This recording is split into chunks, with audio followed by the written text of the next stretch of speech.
சொல்லுங்க ஆண்டி. எப்படி கலந்து வேக வச்சுக்கிறேன். இதில் ஸ்வீட் இல்லை, அது அமுத்தி பார்த்தோம்னா இது வெந்துட்டுக்குதுன்னு இது. ஓகே. இது எல்லாம் உரிச்சிட்டு தூளெல்லாம் எடுத்துட்டு மிக்ஸ் பண்ணிடலாம். பொடி பண்ணிட்டு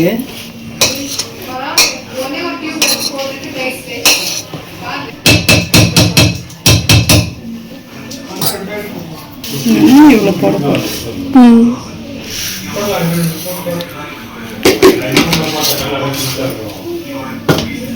சக்கரை, இந்த ஏலக்காய் பவுடர் இருக்குது பாரு, இடிச்சு வச்ச ஏலக்காய்.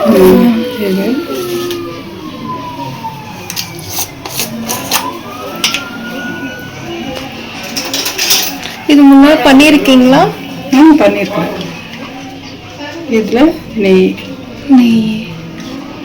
ஒரு 2 ஸ்பூன் போடுறேன்.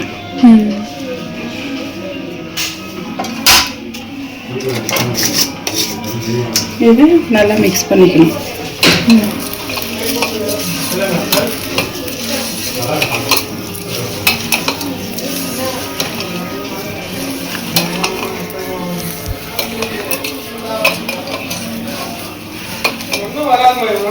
நல்லா பீஸில் ஆயிடுச்சா? இப்போ உண்டை பிடிச்சிக்கலாம். அதில்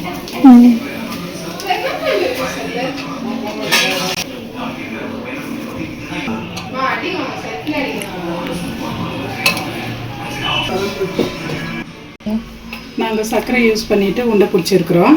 நீங்கள் வேணும்னா வெல்லம் போட்டு கூட யூஸ் பண்ணிக்கலாம், உண்டை பிடிச்சிக்கலாம். நீங்களும் வீட்டில் ட்ரை பண்ணி பாருங்க, நல்லாயிருக்கும் ஸ்வீட்டாக சாப்பிட்றதுக்கு.